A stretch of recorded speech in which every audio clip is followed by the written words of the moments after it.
नमस्कार दोस्तों, आज जो है इतिहास के 25 क्वेश्चनों की एक सीरीज लेकर के आए हैं और ये क्वेश्चंस जो हैं बड़े महत्वपूर्ण हैं। तो आप लोग जो हैं इसको थोड़ा सा ध्यान से देखिए, क्योंकि ये क्वेश्चंस जो हैं आगामी एग्जाम में कभी पूछ दिए जाएंगे। तो चलिए बिना देर किए हुए हम शुरू करते हैं। क्वेश्चन नंबर 1 पे कह रहा है कि वह अधिनियम जिसे जवाहरलाल नेहरू ने दास्ता का चार्टर कहा था, तो किस अधिनियम को जवाहरलाल नेहरू ने दास्ता का चार्टर कहा?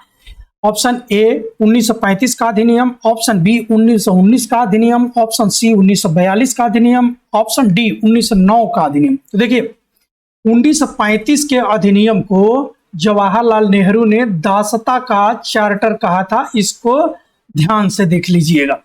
ठीक, चलते हैं हम अगले प्रश्न पर। हमारा अगला प्रश्न है व्हाइटले कमीशन संबंधित है। व्हाइटले कमीशन किससे संबंधित है? ऑप्शन ए शिक्षा से, ऑप्शन बी श्रम से, ऑप्शन सी व्यापार से, ऑप्शन डी सेना से। तो ये किससे संबंधित है? ये संबंधित है श्रम से।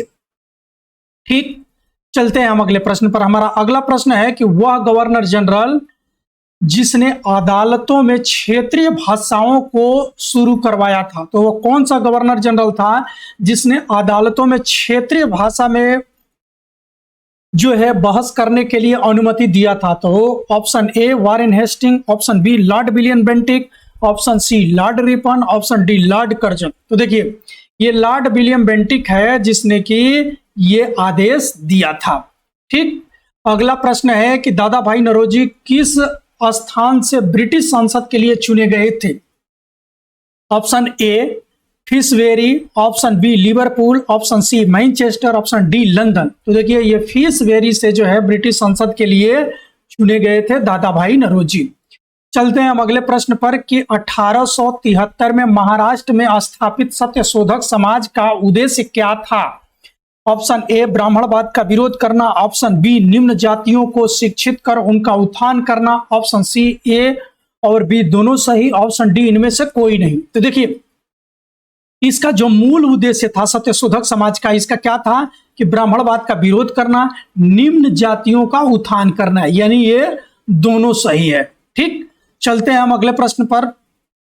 अखिल भारतीय व्यापार संघ कांग्रेस की स्थापना 1920 में, अखिल भारतीय व्यापार संघ कांग्रेस की स्थापना 1920 में किसने की थी? तो ये option A M N. Roy, option B Lala Lajpat Rai, option C C R. Das और ऑप्शन डी एम.एन. जोशी। तो ये किसने किया था? ये किया था एम.एन. जोशी ने। प्रश्न को याद रखिएगा। हम चलते हैं अगले प्रश्न पर कि 1906 में मुंबई में दलित वर्ग मिशन समाज की स्थापना किसने की थी? ठीक, option A Mahatma Gandhi, option B R Ambedkar, option C B R Shinde, option D Gopal Hari Deshmukh. तो ये कौन किए थे?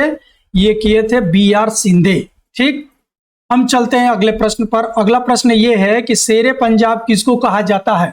ऑप्शन ए भगत सिंह को, ऑप्शन बी सुखदेव को, ऑप्शन सी लाला लाजपत राय को, ऑप्शन डी महाराजा रणजीत सिंह को। तो शेरे पंजाब कहा जाता है लाला लाजपत राय को। ठीक है, हम चलते हैं अगले प्रश्न पर कि किस घोषणा से होम रूल आंदोलन समाप्त हो गया? किस घोषणा से होम रूल आंदोलन समाप्त हुआ? ऑप्शन ए मॉन्टेग्यू चेम्सफोर्ड सुधार, ऑप्शन बी असहयोग आंदोलन की घोषणा, ऑप्शन सी स्वराज पार्टी के गठन की घोषणा, ऑप्शन डी साइमन कमीशन आयोग के घोषणा से। तो इसमें जो हमारा सही ऑप्शन है ये है कि मॉन्टेग्यू चेम्सफोर्ड सुधार जो है 1919 में घोषणा किया गया था, उसी के तहत जो है होम रूल आंदोलन को समाप्त कर दिया गया था। चलते हैं अगले प्रश्न पर कि 1919 के भारत शासन अधिनियम को किसने बेड़ियों का नया जाल कहा? तो 1919 के भारत शासन अधिनियम को किसने बेड़ियों का नया जाल कहा? Option A Mahatma Gandhi, option B Subhash Chandra Bose, option C Jawaharlal Nehru, option D Bal Gangadhar तिलक। तो देखिए ये सुभाष चंद्र बोस हैं जो कि 1919 के अधिनियम को बेड़ियों का नया जाल कहे थे। ठीक, चलते हैं हम अगले प्रश्न पर कि केंद्रीय लोक सेवा आयोग का गठन कब किया गया? ऑप्शन ए 1920 में, ऑप्शन बी 1928 में, ऑप्शन सी 1926 में, ऑप्शन डी 1935 में। तो देखिए केंद्रीय जो लोक सेवा आयोग का गठन किया गया था ये किया गया था 1926 में। किस अधिनियम के तहत? 1919 के अधिनियम के तहत। अगला प्रश्न है कि किस गवर्नर जनरल को दयालु विशेषण से संबोधित किया गया? किस गवर्नर जनरल को दयालु कहा गया? तो ये गवर्नर जनरल कौन है? Option A Lord Ripon, option B Lord Dalhousie, option C Lord Canning, option D Lord William Bentinck. तो ये है लॉर्ड कैनिंग। लॉर्ड कैनिंग को दयालु के विशेषण से संबोधित किया गया है। अगला प्रश्न है कि राष्ट्रीय शैक्षिक अनुसंधान एवं प्रशिक्षण परिषद एनसीईआरटी की स्थापना कब हुई? ऑप्शन ए 1955 में, ऑप्शन बी 1971 में, ऑप्शन डी 1961 में, ऑप्शन डी 1984 में। तो एनसीईआरटी की स्थापना हुई थी 1961 में। ठीक है, चलते हैं हम अगले प्रश्न पर। अगला प्रश्न है कि पंचायती राज कानून पूरे देश में कब लागू किया गया? तो पंचायती राज कानून पूरे देश में कब लागू किया गया? Option A 1995, option B 1994, option C 1992, option D 1993। तो ये कब किया गया था? ये किया गया था 1994 में। 94 में पूरे देश में लागू कर दिया गया था। ठीक है ना, इस प्रश्न को देखिएगा, ये बड़ा ही कंफ्यूज करता है। संविधान शिल्पी बाबा साहब भीमराव अम्बेडकर को भारत रत्न कब दिया गया था? ऑप्शन ए 1885 में, 1985 में, ऑप्शन बी 1995 में, ऑप्शन सी 1990 में, ऑप्शन डी 2001 में। तो संविधान शिल्पी बाबा साहब भीमराव अम्बेडकर को भारत रत्न दिया गया था 1990 में, यानी ऑप्शन सी सही है। अगला प्रश्न है कि किसने यह लिखा है कि कांग्रेस का जन्म एक षड्यंत्र के तहत हुआ था जिसका उद्देश्य था भारत में लोकप्रिय जन उभार को फैलने से रोकना और पूंजीवादी नेता इसमें शामिल थे? तो option A RP Dutt, option B Bal Gangadhar Tilak, option C RC Majumdar और ऑप्शन डी बीडी सावरकर। तो ये कथन किसका है? ये कथन है आरपी दत्त का। ठीक, चलते हैं हम अगले प्रश्न पर कि 1924 में बहिष्कृत हितकारिणी सभा की स्थापना की थी। किसने की थी? तो 1924 में बहिष्कृत हितकारिणी सभा की स्थापना किसने की थी?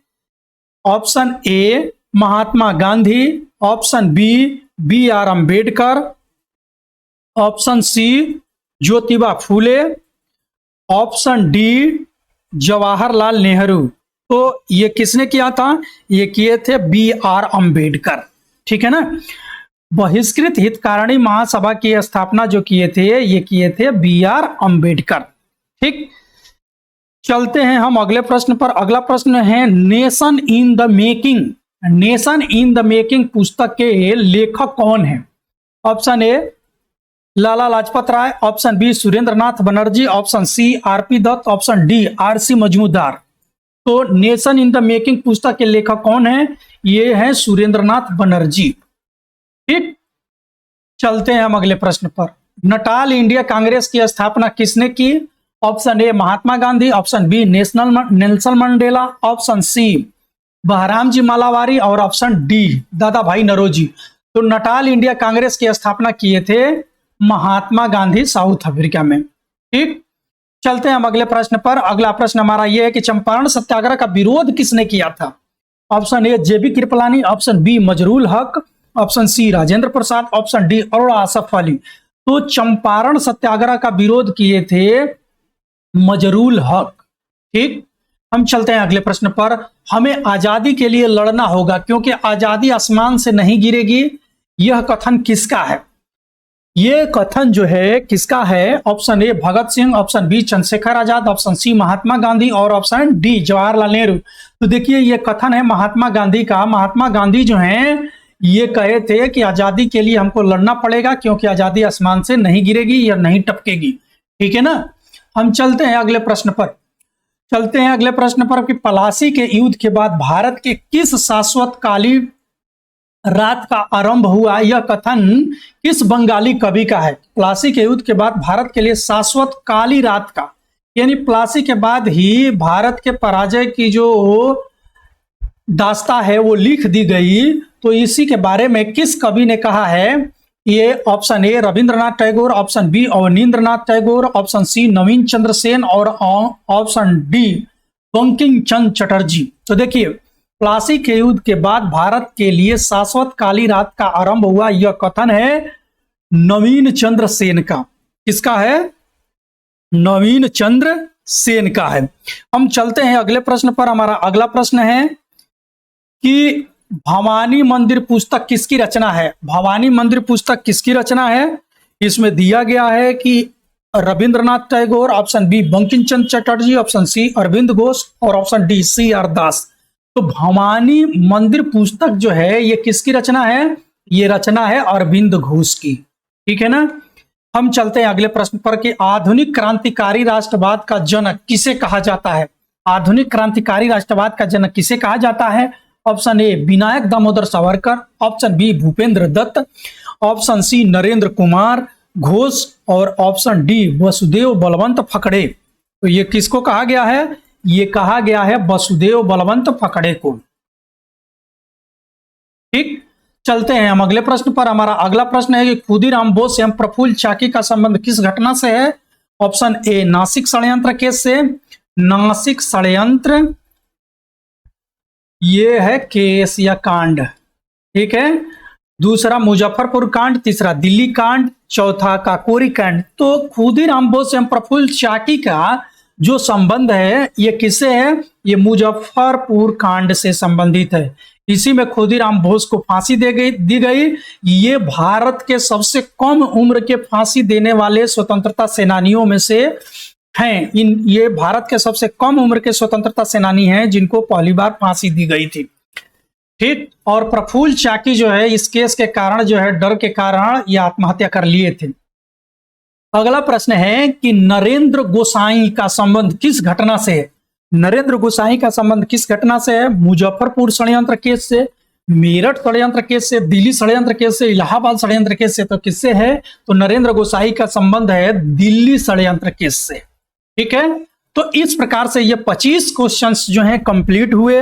यदि ये प्रश्न हमारे अच्छे लगे हों तो आप लोग हमारे इस चैनल को लाइक जरूर कर दीजिएगा और हाँ सब्सक्राइब भी करिए, मित्रों के बीच में शेयर कीजिए, जिससे कि इस तरह के हम और प्रश्न जो हैं लाते रहें। देखिए ये प्रश्न जो हैं आपके यूपीपीसीएस हो या टीजीटी पीजीटी के एग्जाम हो या नेट जेआरएफ यदि आप इतिहास से दे रहे हैं उसमें भी इस तरह के प्रश्न जो है पूछे जाते हैं या इनके पूछे जाने की प्रबल संभावना है। तो आप इन प्रश्नों को नजरअंदाज न करें, इन प्रश्नों को जरूर देखें। चलिए चलते हैं, मिलते हैं अगले वीडियो में। तब तक के लिए धन्यवाद।